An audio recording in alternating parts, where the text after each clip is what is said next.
Let the word go forth from this time and place to friend and foe alike. This is preeminently the time to speak the truth, the whole truth, frankly and boldly.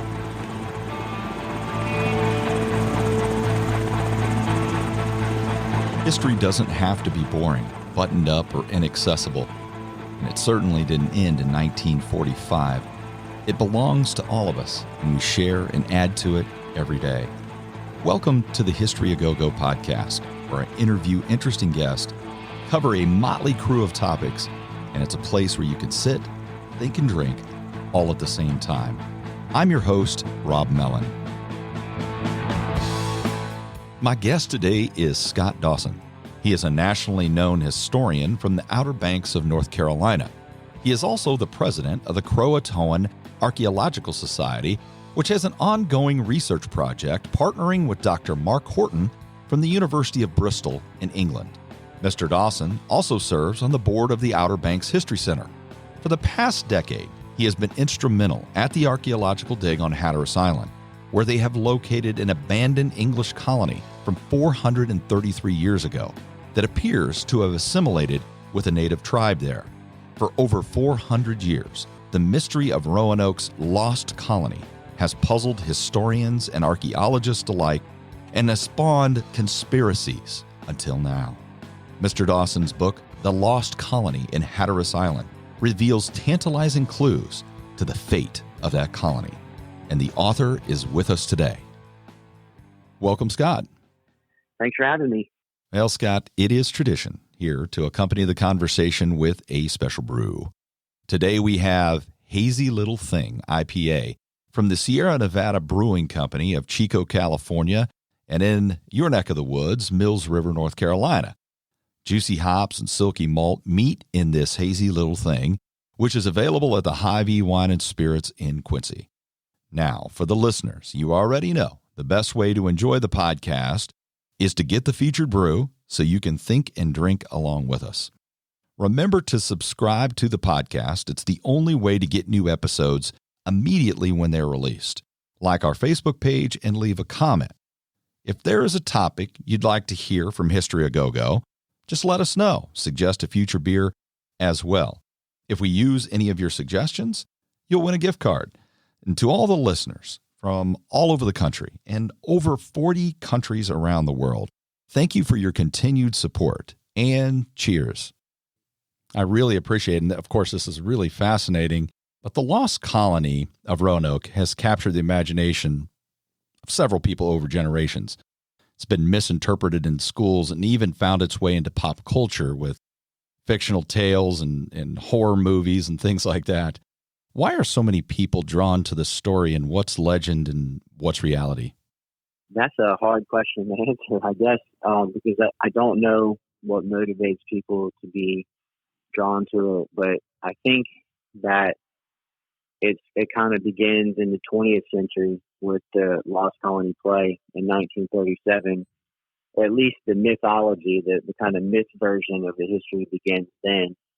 And it's pretty much all of it's made up, that version of the story. And I guess, even though it's made up, it's very compelling and mysterious about this colony vanishing and whatnot.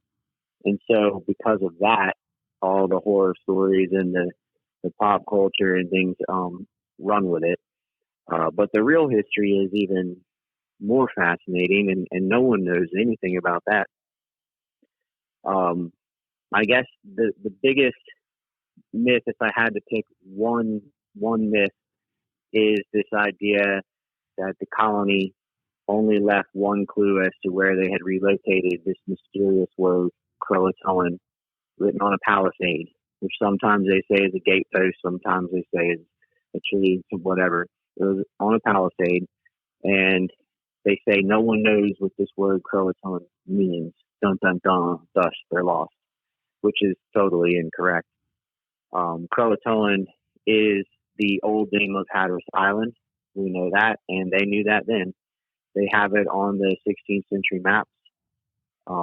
They give the latitude of the inlets, and the Croatoan people who lived on that island had been allies with the English for years. They even had a Croatoan man with them named Manteo, who'd been living with the English since 1584 in the Lost Colonies in 1587.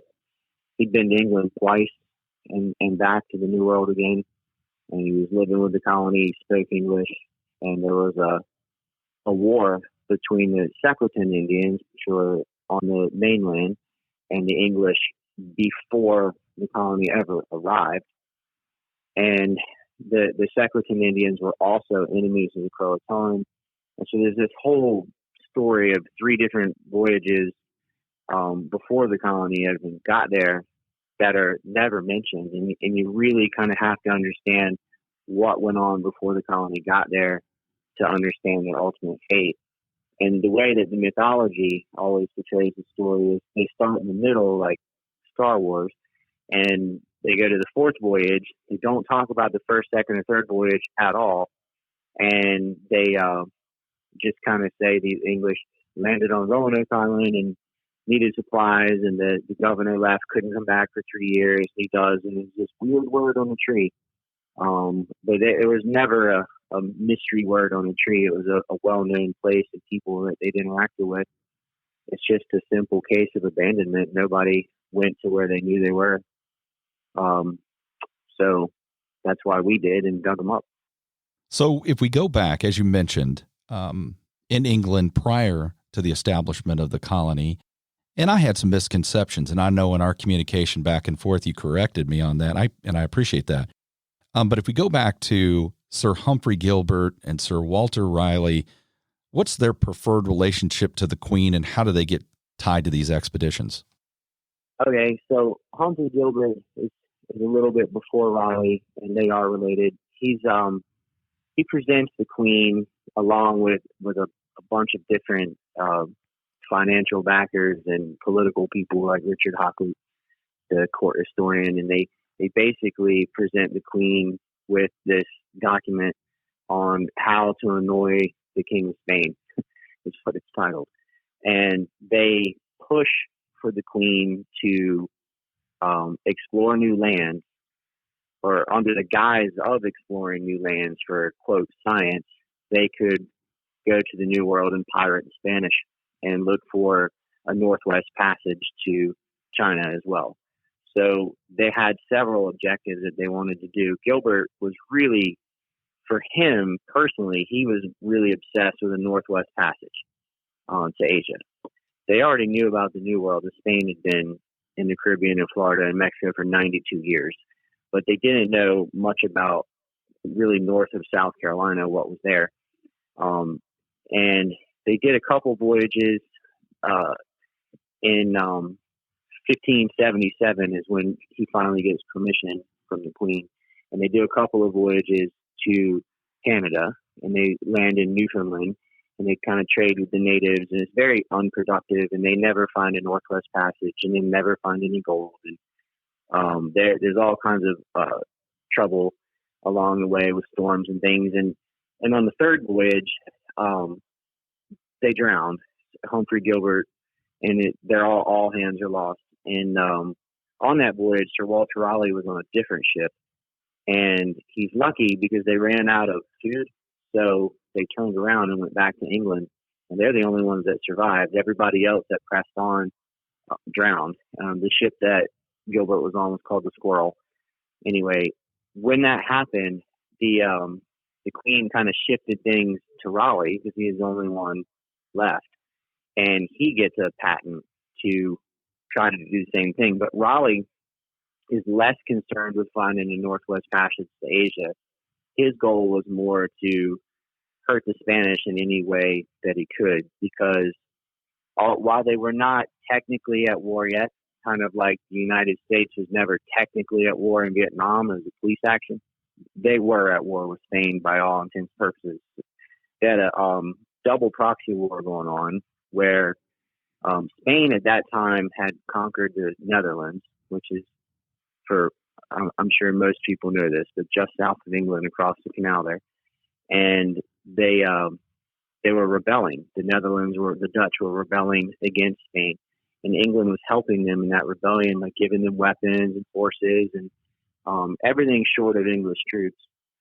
And in turn, the English were conquering Ireland at the time, and the Irish were rebelling against that, and most of the Irish were Catholic, so they sided with Spain, and Spain was giving them horses and guns and weapons and everything short of Spanish troops. So they were already in a proxy war with each other, a double proxy war in 1584.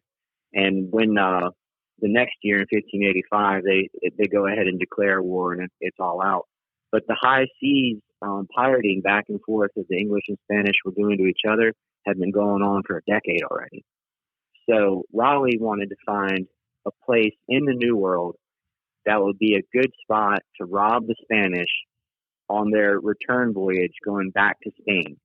If you set up somewhere, maybe in Morocco or something, and caught the Spanish on their way out of Spain, on their way to the Caribbean, you would just get regular stuff. You would get tools and clothes and things like that. But if you could catch the Spanish on their way back to Spain, you could get the gold and the silver that they were stealing from Mexico and everywhere else. So that's what Raleigh was interested in. And the Outer Banks, geographically, especially Hatteras Island, is a perfect place to do that because the Spanish were following the Gulf Stream current to get back to Spain. And it goes no closer to land than at Hatteras Island, which is where the first English voyage would land in 1584. There's a huge dynamic going on in England. Not only do they have the Spanish and their power is increasing, and if they don't do something about it, as you mentioned, the privateering and so forth is one element of combating Spanish power. But in England, they have issues too. They have what they would call idle people, unemployed people. There's changes in their economy. And this Richard Hakluyt, he produces this report that explains that there is a multifaceted advantage to establishing colonies. Can you explain Hakluyt's philosophy? Oh, absolutely. England did have an enormous amount of unemployed people, and there's a lot of reasons for that I won't get into. But Richard Hakluyt, again, presented the Queen with an argument that really it lays it out like point by point of why she should give this another go and give Raleigh the patent and try again. Number one on the list is to hurt Spain any way possible. A smaller nation, at the time, Spain was the most powerful country in the world. We think in terms of today, England's much stronger than Spain, but that wasn't the case then. And something a smaller nation can do to combat a larger one is always to loot on the high seas. It's just like what the American colonies did to the British, it's what the Confederacy did to the Union. So there's that is on the top of the list. But he also said at the same time, you can get rid of a lot of these unemployed people. You can put them to work and put them to some use. You can put them in the colonies and get rid of a lot of these, vagabonds, and they'll be very useful, not only to fight against the Spanish, but to come over to the New World and make a profit through either getting natural resources like cutting down timber or growing olives and wool. The wool was the number one export at the time, and they needed olive oil to process it. And Hatteras Island is the same latitude as Morocco, where you can grow olives. So they thought they could come over and grow sugar and olives and all these crops that were worth a lot of money. You can't. There's a dip in the jet stream and all these other things they didn't understand, and you can't expect them to. But they wanted to come over and grow a lot of things they thought they could grow. They wanted to get natural resources. They also wanted to make money through trade. They knew the Native Americans that the Spanish and French had contact with, whether it was in the Caribbean or in South Carolina or Florida or Mexico, it didn't matter. If you had iron tools, they were willing to trade just about anything for it. So they knew they could make a profit that way. And they did. They got tobacco and they got pearls, these fine black pearls. There's actually a painting of Elizabeth with some black pearls that she got from North Carolina. And also deer skins, which they were not expecting, but they got loads and loads and loads of these deer skins, which were worth a lot of money. Just 50 deer skins was the entire year's salary for a sailor. and they could get one for a simple copper pot or like a shovel, So they bring it over, just trinkets and simple tools, and they're able to load up chests full of pearls and skins and tobacco. So they can make money that way. They can make money by robbing the Spanish. They could get rid of a lot of their unemployed people. And he goes on, he gives 14 different reasons and like 2 pages on each one of why she should do it. So she does. And you mentioned the natives on a few occasions. And this is where in schools a lot of times there's some misconceptions, because there were natives on the mainland, there were natives on the island. They were in conflict with one another. The English had been there before, as you had mentioned. So could you bring some clarity to who the natives were in the region and what their relationship was to the English? Sure. There's a lot of different native groups, and I think in school, what they screw up, and in a lot of history books on this subject by people that either pretended to read the primary sources and didn't, or just got it wrong for one reason or another, they tend to paint the whole area as just Indians, like one giant tribe with one chief who is a dictator, and nothing like that at all. So quickly, on Hatteras Island, which was called Croatoan, there are 3 towns, and that's the Croatoan Indians. Okay, and their chief's name was Minnetonka, and they were allies with the Weepameoc, who lived where like Camden and Currituck area of North Carolina today, and they were also allies of the Chowan, who lived a little bit west of that, on the north end of the Albemarle Sound. Okay, on the straight across the Sound, the Pamlico Sound from Hatteras Island, there's what's today the mainland part of Dare County and Terrell County, where Columbia is, and Mans Harbor, Madam Mesquite Lake, in that area was a tribe called the Secretan Indians, and they're later called Machiponga. And they were at war with the Croatoan. And their chief's name was Wingina, and he lived in Dasacomonaco, which means peninsula, and it's a town where Mans Harbor is today. It's the closest mainland to Roanoke Island. You can see it from Roanoke Island. So south of the Pamlico River were the Nusiak, that everyone hated, and then you've also got the Pamlico Indians. So there's a lot of different tribes in this area, but the 2 most important ones to this story are the Croatoan and the Secretan. Everybody else is kind of a cameo appearance, but the Croatoan and the Secretan are the 2 that you really got to get a handle on to understand what happened to the Lost Colony. So if we go back to Sir Walter Raleigh, what is that expedition? What's the nature of his crew? What resources does he take off with when they make their initial landing and establish that foothold on Hatteras Island? So the very first voyage was kind of a recon mission, not meant to last.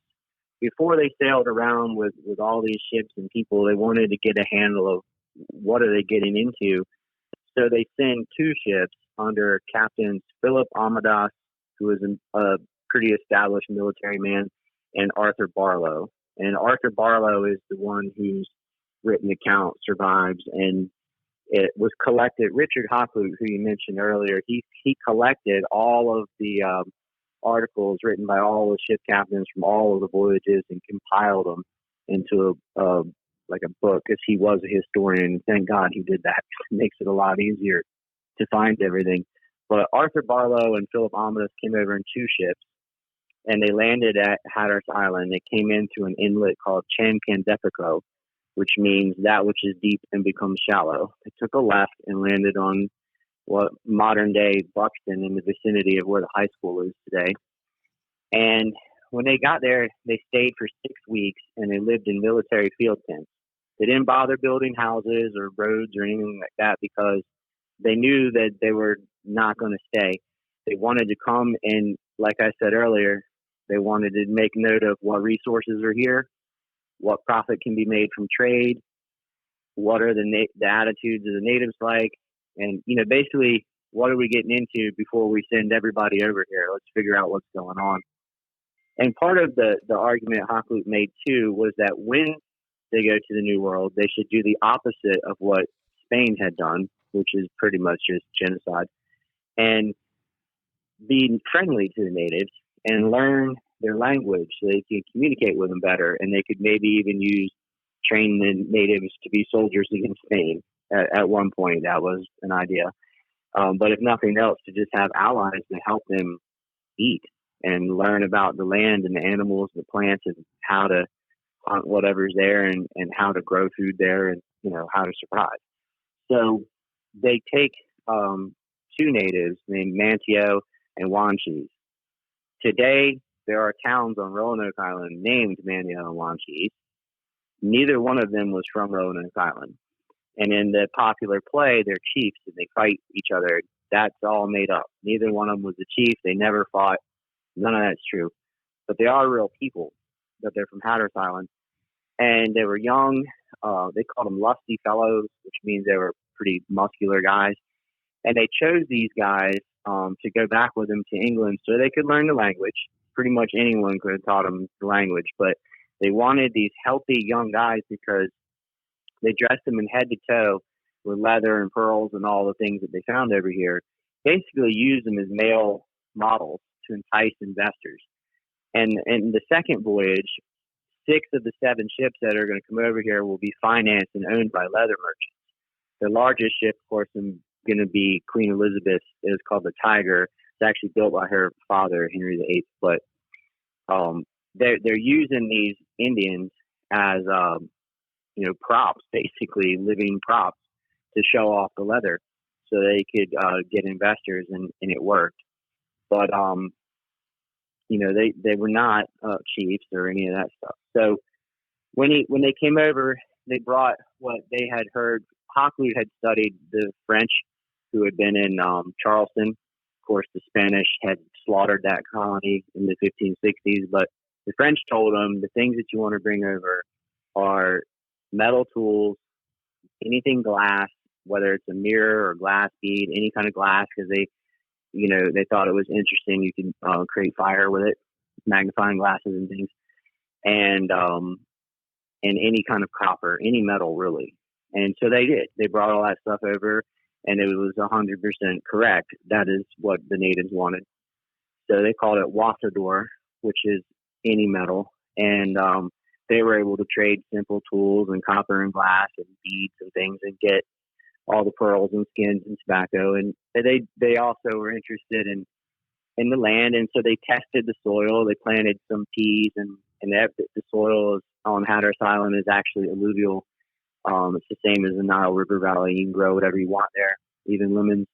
There's kind of a mythology that it's some sandbar and nothing grows there, which is completely false.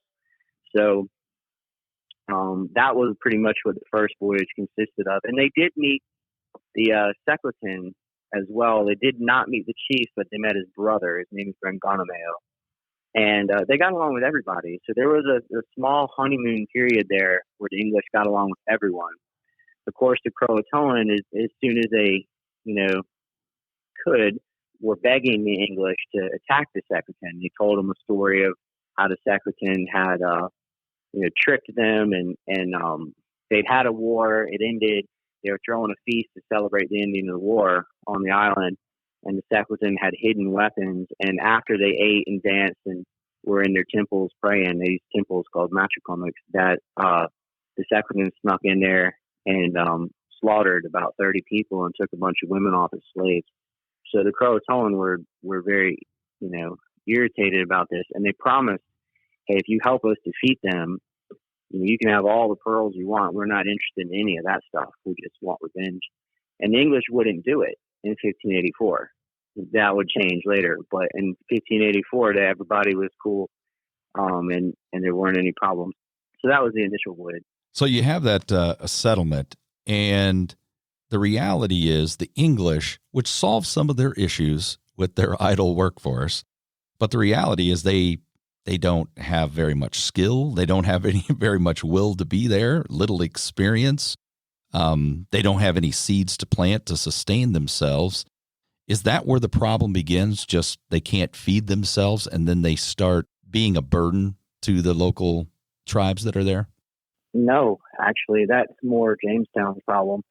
They weren't as stupid under Elizabeth as they were under King James. That's interesting because that's kind of what you hear in history books, right?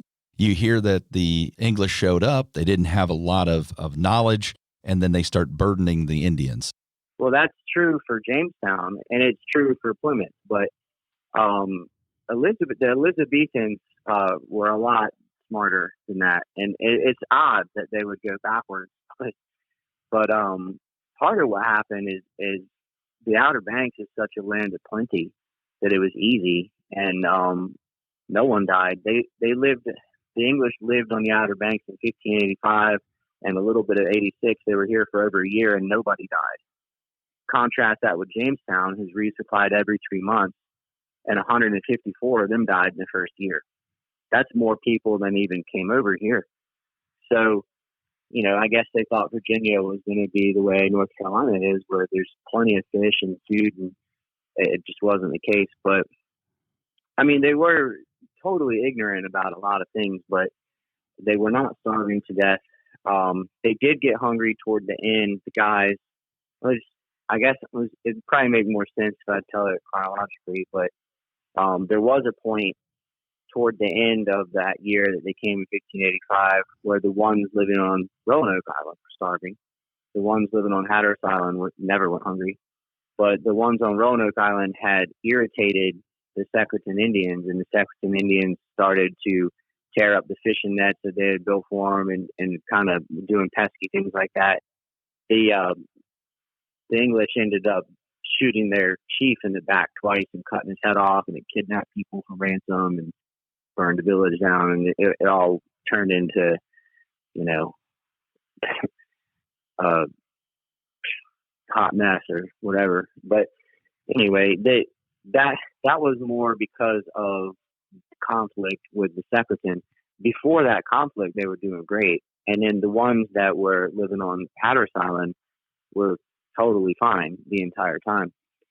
And the Indians were more than happy to feed them in exchange for fighting against the Secretan and in exchange for all the simple tools I was talking about. So basically what happened in 1585, what I would call the most influential shipwreck in American history, was the wreck of the Tiger, that one giant ship that was owned by the Queen that Henry VIII built, carried half the supplies. And on the way over to the New World in 1585, they're of course still at war with Spain, so they attacked and stole 2 Spanish ships and sent them back with prize crews, and they raided Puerto Rico and stole everything. And they had robbed the salt works, they filled it with sugar, and that ship wrecked, with all those stolen goods on it that they were counting on to pay back the investors. And it didn't sink like the Titanic. It just ran aground, but they did take on water, and it ruined a lot of that sugar. And they ended up changing plans completely when that happened. Now, some of the other ships had already arrived. The Red Lion had been at Croatoan for 20 days, and there was 32 men from that ship that were living on the island waiting for the Tiger and the rest of the ships to get there. Once they all got there, the Tiger wrecked at Ocracoke, like the first day there. And Richard Grenville, Raleigh's cousin, who was in charge, decided, I'm going to take all the ships and all of the men except for 105 out of 600, and we're going to go raid the Spanish and the Azores. And they do. And they steal a ship full of silver, and they pay the investors, and he saves the day, and he's like the hero, whatever.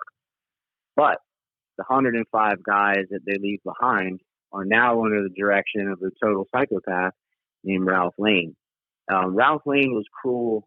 It's easy by today's standards. They're all pretty cruel, but even by the standards of the time, he was cruel. This is a guy that butchered the Irish, and everywhere he went, he was just totally ruthless. So by that shipwrecking and command changing from Richard Grenville, who's like an educated person, to Ralph Lane, is what ruined the settlement more than anything else. If there's a reason why it failed, it's this guy.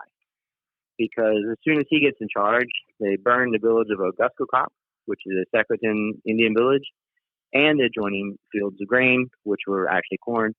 over one stolen cup, and then it'll culminate in him murdering their chief and all the other stuff I was talking about. But pretty much he's the reason it failed. And he ends up dividing his group, and some of them live on Hatteras, and some live on Roanoke, and some over on the mainland. As the guys on Hatteras Island were under the direction of a man named Edward Stafford, who's kind of if there is a good guy in this story, it's him. And they spot Francis Drake coming up the coast, who had just sacked St. Augustine, and he's got 26 prize ships with him. And Lane, Stafford flags him down by burning smoke, and they meet up with Drake, and Drake tells Lane, like, I'll give you whatever you want. What do you need? And Lane gives him this huge list of things. He wants more gunpowder, he wants more men, he wants this, he wants that. And Drake gives it to him. He gives it to him on a ship called the Francis, named after himself. And a storm comes, and the only ship that gets wrecked by that is the Francis.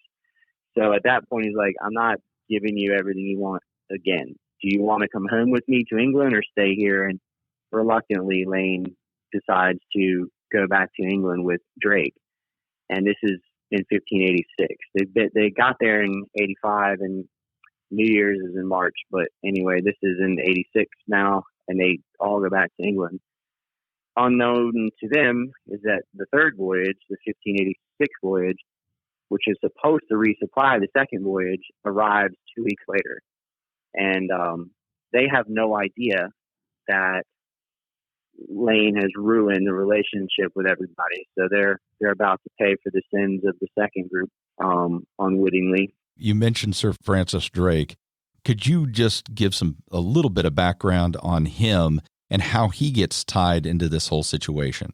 It's kind of a weird story. Francis Drake is one of the biggest heroes England has, because later in 1588, he's the one credited with defeating the Spanish Armada, and along with a lot of bad luck and with weather and other things, the Spanish Armada was defeated mostly because of Drake. And he's gone around the world. He was the first Englishman to sail around the world. He is a long record of success in naval battles, and I can't even tell you all of them that he had done at this point. But he'd already been over to California and everything before he stopped by Hatteras Island. There's actually a cove named Drake's Cove over there, and some of the artifacts that they find in Drake's Cove in California are identical to what's on Hatteras Island from when he stopped by. But at any rate, the most famous thing he'd done at that point was smash St. Augustine, which is the first kind of city that the Spanish built in Florida. And so he's the most successful Navy captain England's ever had at this point. It won't be until probably World War II that they get somebody better. So he's got a lot of pull. And Lane's not going to mouth off to him, even though Lane was very arrogant. When Drake tells him, get in the boat or I'm going to leave you here, he gets in the boat. Of course, Lane blames the whole debacle on Grenville. If only he'd resupplied me faster, none of this would have happened. He doesn't take any responsibility at all for burning the village or murdering the chief or any of that stuff. But that's the real reason it failed. So then you've done a really good job of outlining where mistakes could happen. People could get confused from different expeditions. They don't realize that there were multiple expeditions also. Yeah. That one expedition that we talked about that sowed so much, problems with Lane and so forth. But now there's another expedition that arrives. Right. Is that led by John White, or am I mistaken about that? No, he's the fourth one. So the first one is Arthur Barlow. That's the kind of recon. They get along with everybody. That's when they met Manteo and Wanchi, take them back to England. 1585, they come over to Grenville, and they bring Manteo and Wanchi back. And Grenville's here for a few months, and then once he repairs the ship, he leaves. Ralph Lane's in charge. He screws the pooch. And eventually, luckily, as luck would have it, Drake comes by, rescues them all. They get back to England. Manteo goes with them again. So Manteo actually met Francis Drake, which is kind of cool. And he met Queen Elizabeth. So the next voyage that comes was actually already en route to the New World while the 1585 group was en route back to England. They don't have cell phones. It's not like they could communicate. So 2 weeks after, and it takes months to get back, 2 weeks after Ralph Lane and his 105 soldiers leave with Drake, their resupply shows up late. And they don't know what's going on. They have no clue, why is no one here? And they go to the houses that were built on Roanoke Island, and they find that they're overgrown with melons, like pumpkins probably, and that there were deer inside eating them. So obviously no one had been there for a while. It had been a few weeks. And they don't know what's going on. And then so they meet some Indians who call out to them. And two guys go out to meet these two Indians, and the Secretan Indians that have come over from the mainland. And they act like they want to trade, and then they grab one of the Indians, grabs one of the English guys, and the other one hits him in the head with a war club and kills him. The other English guy runs back to where the rest of the English were, and there's only 15 of them that have been dropped off. And in fact, 4 of them were in a little boat in the Sound getting oysters and crabs. So there's only 11 of them, and one's already dead. So now there's only 10 of them. And they run into the building where they kept all of their weapons. They arm themselves as quickly as they could because the Indians set the thatch roof on fire. And it's full of gunpowder. So they got to get out of there, and they just go out with a hodgepodge of weapons. And they end up shooting one of the Indians in the leg with a fire arrow, which is not a flaming arrow. A fire arrow is something you attack a ship with. So that probably just about blew his leg off completely. And the Indians kill another one of them. They shoot him through the mouth with an arrow, and it goes out the back of his throat and kills him. And they fight for an hour, and they beat a retreat to where the 4 guys were in that little boat, and they all pile on that little boat. I mean, I'm talking like a little 12-foot nothing, and they take off. And the Indians don't pursue them. Instead, they just steal everything. They're just thrilled to get in there and take all of those weapons and take all of the trinkets, and they burn the fort down. So, that's what happened to the third voyage. And the reason we know this is because the fourth voyage, which is led by John White, they come over and they get this story from the Croatoan. You can see why, I know you're an expert in this field, but you can see why people would get confused with multiple voyages and dealing with different natives. It could be very confusing unless you really get involved in it in depth. Yeah, but they don't even try. Like the way that the mythology is and the way it's in school, they don't even attempt it. They pretend like everything that I've said so far isn't mentioned at all. They act like they showed up at Roanoke Island in 1587 and it's the first time they've ever been here. And like, it's really, really, really, really bad the way that it's portrayed. And that was my motivation. I'm trying to, tell the truth, really. Absolutely. My biggest issue with it, I mean, I understand being confused about some of this stuff, but to pretend like no one knows what the word Croatoan means, that's a total slap in the face to that tribe. And it'd be like saying, and they wrote down Cherokee and no one's ever heard of them. Like, what do you mean? That's a whole nation of people, and we have this huge history on them. There's over 900 pages of documents talking about the Croatoan. So acting like we'd have never heard of them is really kind of insulting. And I think there's a little bit of racism involved. They ultimately, and it's crystal clear what happened in the sources, and then we proved it with archaeology, ultimately they assimilated with the Croatoan. And in the 30s, we're still 30 years away from desegregation down here, and they didn't want to talk about that. So they just decided they vanished. And by creating the Lost Colony, by creating this mythology that they vanished, they also made the Croatoan become lost because they pretended like they didn't even know what that word meant. So being confused is one thing, but lying to this degree is a totally different animal. And when you put it into that context, that's fascinating. Yeah. And when you put it in the context of what's happening in the American South at that time, it starts to become more clear. Yeah. Could you explain what happens then in that last expedition? Yes. So there's actually another one after that. But so in the famous Lost Colony expedition, the one in 1587, it's the first one to bring women.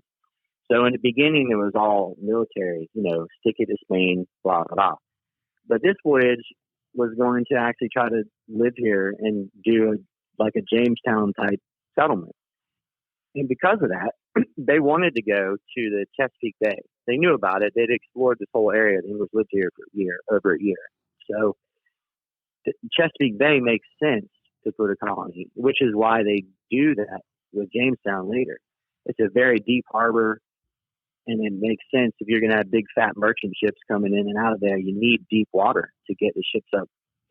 You couldn't take a ship to Roanoke Island. No ship ever went to Roanoke Island. They had to anchor out in the ocean and get in these small boats and do this very dangerous crossing of the inlet to get, because the sound is only like 2 feet high, and then row over with oars. And that's how they got to Roanoke. Hatteras Island is a little easier, but none of the Outer Banks are good for a long-term giant settlement. They're perfect for pirating ships.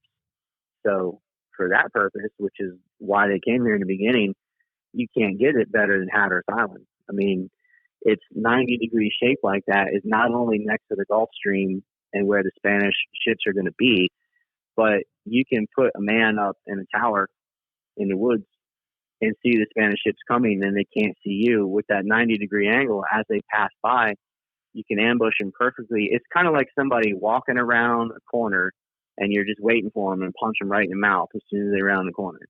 So Hatteras and it would be used by pirates for that reason for centuries after that. But anyway, the 1587 colony wanted to go to the Chesapeake Bay. They only stopped by Roanoke Island for one reason, and that was the 15 men that had been left in 1586. They don't know they're dead. They don't know they've been attacked. They don't have any way of knowing what I just talked about. So they said, well, let's stop by Roanoke first and pick up these 15 guys, and then we'll go to the Chesapeake Bay. Not necessarily Chesapeake, but somewhere in there, and find a place to, start a new life. Well, when they get to Roanoke Island, they find a skeleton. They called it sun-dried bones, meaning it wasn't buried. It was one of the 15 men, and they thought, well, this doesn't look good. And they don't see any of the guys. They don't know what's going on. And then one of the colonists, his name was George Howe, he had a son, George Howe Jr., with him too, that he was by himself, crabbing, and the Secretan Indians snuck over to Roanoke Island again, and they killed him. They shot him 16 times with arrows. And then that wasn't enough. They smashed his head into pieces, and his brains went all over the marsh. So they were sending a message, you're not welcome here. This event is pivotal, the death of George Howe, the murder of George Howe. Because when this happens, Governor White immediately calls up Manteo, and he's like, look, I need you to take this group of men, 20 guys, to Colonial, Hatteras, and find out if there's any news of our 15 men. Maybe they went down there. Maybe they know what happened. And also, who killed George Howe. They got a pretty good idea who did it, but they want to know for sure, and they want to try to have peace. So Manteo does that, and they go with Manteo, this group of guys. Edward Stafford's there again, who had been, this is his second time over. And he'd lived on Hatteras in 1585, so he was familiar with them as well. Of course, Manteo's from there. So they go together to Colonial, where they're welcomed back and hosted to a feast. And the guys tell them it was Secretan Indians that killed George Howe, and it was Secretan Indians that killed at least 2 of your 15 men the year before and chased the others off. And they give them that very detailed account that I told before. And the English is very uncharacteristic of the English, but they're willing to forgive the Sexton. And they ask the Colonial, and this is where it turns into middle school, can you find out if they like me or not, kind of thing. And they said, look, tell them that we are not Ralph Lee. We want peace. We're more like Barlow, like the first guy. We don't want to fight anybody, and we forgive them for killing George Howe and attacking the other guys and just want to be friends. And if they can forgive us for what we didn't even do, for all that stuff, murdering their chief and everything, that was a different group. Please explain that to them. And if they want to be our friends, they can either come to Roanoke themselves with their answer, or they can send word through you and you can come be the mediator for it. And the Croatoan asked them for some kind of token of badge where they would know who they were if they saw them off the island, because Ralph Lane had accidentally shot one of them the year before when he was off the island, when they mistook him for a Secretan Indian. The Croatoan helped Ralph Lane kill the Secretan chief. Manteo was there. And Ralph Lane even says in his narrative he was careful watching for Manteo and his friends to make sure they weren't hurt. So even Ralph Lane was smart enough to be allies with at least one tribe because he wanted to eat. But so anyway, the Croatoan agree, yes, we'll go talk to him for you. But that's not what happened. Instead, they go up to Dasacomonaco, which is the Secretan Indian village where their chief Wingina was living before the English murdered him, and wherever the new chief probably lived. And it's the closest Secretan village to where the English are at Roanoke. And they go up there and they take over Dasacomonaco. They steal all of the corn and all of the food. And the English, not hearing anything, and it's been like a week, they go over in force to Dasacomonaco to attack it. And one of the Indians ran up to Stafford because they knew him and they called him out by name, Stafford. And so they don't shoot, and they, almost slaughtered the Croatoan by mistake, but they don't. And Manteo kind of chastises him, says, you were supposed to be wearing this badge that we talked about. And anyway, disaster was avoided, and the Croatoan chief is there, Minitonin, with his wife and baby, and they give him a ride over to Roanoke Island on the Light Horse, which is actually a ship. And they baptize Manteo, and Virginia Dare is born, and all that stuff. And from there, people are pretty familiar with the story, but they leave all that out too. They leave out that Secretan had killed one of the colonists. They asked the Croatoan for help. They received it. The Croatoan are feeding him. All of this is going on before John White even left to get supplies. So leaving all that out is just so that you can create this kind of bullshit mystery. That's basically what happens. And John White tells them, if you leave, because it doesn't look like Roanoke's a good place to stay, just carve out the name of where you're going. And if you leave for reasons of danger, put a cross underneath it. And he told him to put it in an obvious location. And he has to go back to get resupplies from England. And when he gets there, of course, Spanish Armada attacks in 1588, and Elizabeth won't allow any of her ships. They need every ship that they got. And actually, the pilot, Simon Fernando, was also a very good fighter against the Spanish. He was on their largest ship called the Triumph, right there with Drake fighting the Spanish. And he's usually portrayed as a villain as well, which isn't really fair.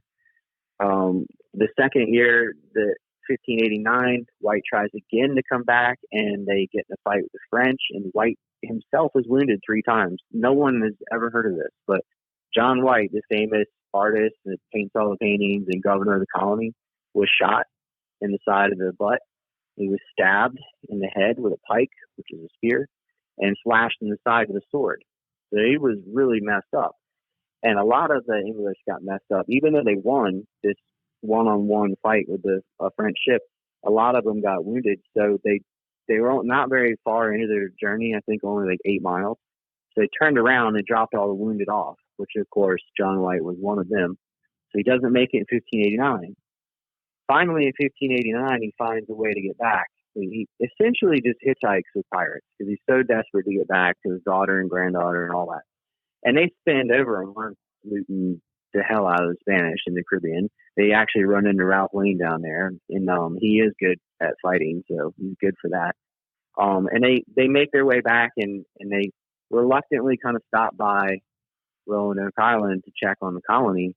And remember when I talked about how they had to get off the ship and get on these little boats and go through an inlet to get to Roanoke? Right. They do that, and that John White's ally, his kind of buddy, the way to even get a ride with these guys was the captain, Edward Spicer.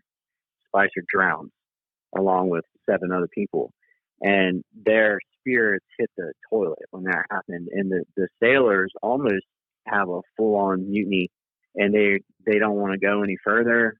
They're done. Spicer is drowned. A lot of their other buddies have died. It gives a list of all the names the guys died. They want to go back to England, and John White argues with them and convinces them to let them try one more time. And with 19 other people who agreed with him and volunteered to go, they cross the inlet again, and with difficulty, but they make it. They get to Roanoke Island, and all the houses are gone, and they see where the boats were kept, the letters CRO carved on the tree. And they make their way to the settlement where all the houses had been, and they see the full word Croatoan written on a palisade. And it is a tree. A palisade is basically just a circle of trees, and some of them they cut down and then stuck in the ground to make a circle. But if there happened to be some trees in the right spot, they left them there. And this was one of those. It was at the right-hand entrance. So it's not a complete circle. It's like a spiral. I mean, otherwise you can't get in and out yourself. So you have to pass by this particular tree to get inside the palisade to where all the buildings were. And that's where they wrote Croatoan, the most obvious location possible. And there was no cross underneath it. So they didn't leave for danger. They were probably just hungry. And he sees this, and he's not bewildered. He doesn't say, "Oh my God, what does that mean?" He says, "Well, that makes sense." And it was agreed by him and the crew to go to Croatoan the next day. They knew exactly where it was. And he's cussing out the Secretary in his narrative. He's talking about how they must have dug up some of his stuff that he buried and ruined some of his artwork and picture frames and things. As soon as they saw the colony leave for Croatoan, they must have done that. There's no doubt in his mind what happened. But on their way to Croatoan, they get hit by a hurricane. And they lose all of their anchors except for one. And they drift 23 miles out to sea. And at this point, the crews had enough. Because remember, they were already pretty much done. They almost didn't even let him go to Roanoke at all. And this was the last straw when he lost all these anchors. The anchors, like in a cartoon, ships have one anchor in the back and they kind of use it like brakes in the car. And that's not how it goes at all. In 16th century sailing vessels, the anchors are as important as the sails almost. You have anchors on the sides, you got them in the bow, you got them on both the starboard and port side, and in the stern is the biggest one, that is sort of a brake. But they would use these because the square rigged ships that they had back then, they didn't tack well. And for people that don't sail, it means they do not make sharp turns. So guys would actually go out on a raft with an anchor, with one of the side anchors, and row out and then tug on a rope and help make the ship, turn tighter, which you have to do with some of the shoals when you get close to land. The path isn't always a straight line. And we're afraid that, if they ran aground like the Tiger had done and like so many others, they would be stuck on Croatoan too. So they didn't want to go. And they ended up not even making it back to England, in part because of their lack of anchors. They wrecked at Ireland. And John White, in his final narrative, in a letter to Richard Hakluyt, he says that I was greatly joyed for a certain token of their safe being at the island of Croatoan, the place where Manteo was born, and the people of that island are friends. And the History Channel 2 years ago was talking about how no one knows what Croatoan means. They wouldn't even concede that it was an island. And in the very same document that talks about Virginia Dare being born, it mentions it as an island 3 times. I don't know how many times it's mentioned total, probably over 1,000, but just in that one document, it's talked as an island 3 times. And I know they've read that document because they always talk about the birth of Virginia Dare. That's like the only accurate thing that they ever get. So where do you think this legend begins? It didn't begin right away. No, it didn't begin right away. In fact, Harvard and William and Mary and the older colleges, they taught the truth. They taught that everything I just said, and they would have their students read these primary sources, and It all disappeared in the 20th century. It's a 20th century phenomenon, I'm telling you. Like, in nerd circles, like, people have known what happened forever. I'm not the first person to say the colony went to Croatoan. I'm just the first person to actually put it through the scientific method and get professionals and archaeologists down there and dig them up and prove it. But people that have read the sources, they have always known this. And the people who live on Hatteras Island have always known this. Even the people who live on Roanoke Island have always known this. If you go there and talk to anybody over 50, they'll tell you, oh, yeah, well, we've always known they went down there, because it's not like the Indians vanished in 1587, and they've maintained this story the whole time. So, in fact, when John Lawson visits the island in 1701, he's greeted by Indians with blue eyes wearing English clothes who told him that they were from this colony and had ancestors who were white people who could speak out of a book, meaning they could read. And they even mentioned Sir Walter Raleigh by name. And this was long before it was cool to be an Indian. Lawson went on he was appalled by this, which makes it more believable because he did not want to discover this, but he still puts it in his book, New Voyage to Carolina. And, you know, it's really kind of never been a mystery. It's a myth. It's a 20th century myth. But in real history, it's crystal clear what happened and why. And there's all these theories thrown out like, well, maybe they went inland. And to say that is to completely ignore the history. Because going inland is suicide. And they're not going to kill themselves, just like Jeffrey Epstein. So they're not. It would be like a Jewish family that lived in Poland during World War II, fleeing by going to Germany, you know, except it's even dumber because they wouldn't even blend in. The Secretans hate them. They'd already killed one of the colonists, brutally murdered George Howe. They killed 2 people the year before that. There's another tribe I didn't get into called the Mandalag, who were allies of the Secretans, who showered Ralph Lane and his men with arrows while they're on the Chowan River. That whole Chowan, Bertie area hated the colony. It's the last place on earth that they're going to go. And this Site X mess that comes up, it has nothing to do with the colony. The map that they talk about that has a patch under it with some fort over on the mainland, and you know who made the map? John White. John White's the guy that made the map, and John White is telling you in his own words in no uncertain terms that the colony went to Croatoan. They're not going to write down Croatoan and then go somewhere else either. There's that too. But the guy that made this freaking map is telling you that they went down there. And he doesn't, another point that has to be made is when John White gets to England, he doesn't go to the newspapers and like tell the whole world they're at Croatoan, because he can't. If he does, the Spanish are going to slaughter them all. The Spanish were actively looking for this colony to wipe them out the way they've done the French in South Carolina. And the Spanish actually went to the Chesapeake Bay to look for the colony because they had heard that from an Irish guy who had defected from the colony on the way over in the Caribbean. And they thoroughly searched that area. They went all the way to the Susquehanna River, and they didn't find anyone, and none of the Indians had seen them, and all they managed to do was aggravate the locals against them, and then they left. But you know, so White doesn't tell the whole world where they are. He just tells Richard Hakluyt quietly, which is why when Jamestown comes over, they don't go straight there to get them. So the last question I have for you is, through your archaeological work, what have you discovered? Anything new, or things that you just verify what you already knew? I was wrong on a lot of stuff. I thought the colony died quite easily. And my reasoning for that is Jamestown was only 20 years later, 1587 to 1607. And nobody ever went to Jamestown and said, hi, we're over here. Even if they hadn't gone to Croatoan, even if they did go inland, but no one ever went to Jamestown and was like, we're here, we have cakes. You know, nobody ever said anything. So my reasoning is, well, they must have all died at some point between 87 and 1607. Something must have happened.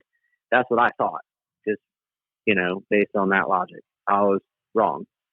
And we can prove that now. And it was surprising it wasn't surprising to find artifacts from the colony, which we did: swords, guns, jewelry, housewares, even the post holes of their buildings, the metallurgy. We could see where they had a coppersmith shop. We could see where they cast their own lead shot. You can see all of this. It's physical evidence for all of this.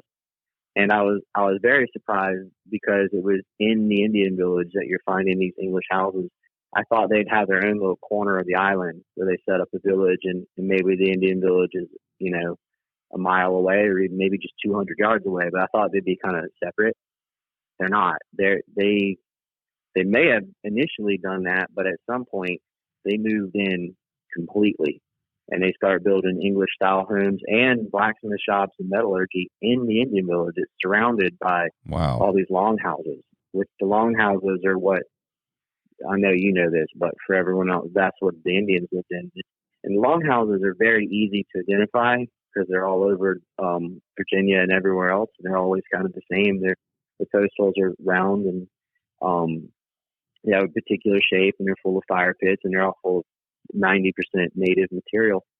But ours have got 16th century English material in them that they traded for or whatever. And, you can see where things are repurposed, like some pretentious glass plate becomes glass arrowheads. And we even brought in an XRF machine and looked at the glass. You can tell the different elemental makeup of anything in the world with the XRF machine. You can tell how much lead is in the glass or how much potassium, and of course there's a new silica in it. But from that, you can tell where in the world the glass is made, which is amazing. All the technology that they have today. Same thing with the copper, with the different isotopes. So you could tell what's English copper versus native copper. They did have a small amount of native copper here, and probably 98% of what we found was all English copper, which is not surprising because they brought a lot of it over. But we even found a smelted bun in a fire bar from where they had made it on the island. And then we ended up finding the shop where it was made. So you could almost, well, not almost, you could, with what we have discovered, put all of this into a computer and reconstruct it like the way they've done with Pompeii and some of the, stuff like that. And here's the shop, here's this house, here's that. I mean, you don't know what individuals did.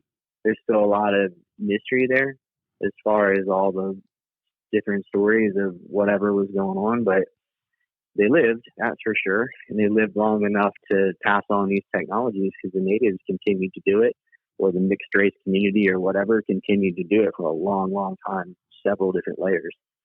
And that was surprising because I didn't understand why didn't they contact Jamestown, and what it must have been mostly just half Indians, because you would think if it was 20 years later, some of the colonists themselves must have still been alive, but they never went anywhere and never said anything, or if they did, Jamestown ignored them.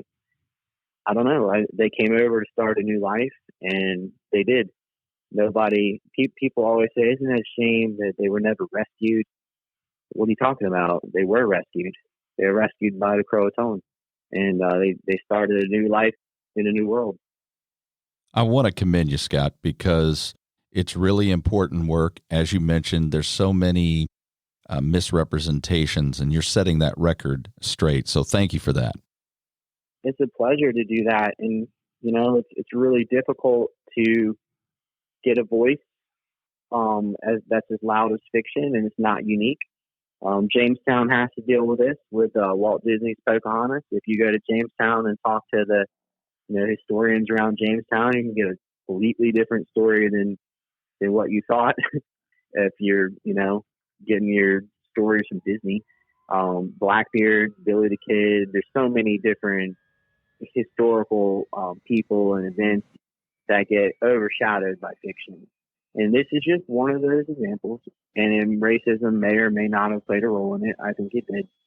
But it doesn't matter why or how the story got screwed up. All that matters is that going forward, we tell the truth. I agree 100%. Thank you. Thank you. I'd like to thank my guest today, historian Scott Dawson. for solving some of the mysteries surrounding the lost Roanoke colony. If you would like to read his book, and it's a great book, by the way, The Lost Colony in Hatteras Island, just click on the link in the description below. The featured brew was Hazy Little Thing IPA. That's from the Sierra Nevada Brewing Company, and it's available at the Hy-Vee Wine and Spirits in Quincy. I want to encourage all of the listeners to become members of the Historical Society of Quincy and Adams County. Now, there are several great benefits to becoming a member. One of those is their quarterly magazine, The Governor's Post. It has great stories, histories, and news about their upcoming events. If you want more information, just go to hsqac.org. Remember to subscribe to the podcast, and if you do, you can gain access to new episodes immediately when they're released. Like our Facebook page and leave a comment or a suggestion. And thank you to the growing list of listeners who make this podcast possible. If you like the show, please share it with a friend. There are new shows on the way.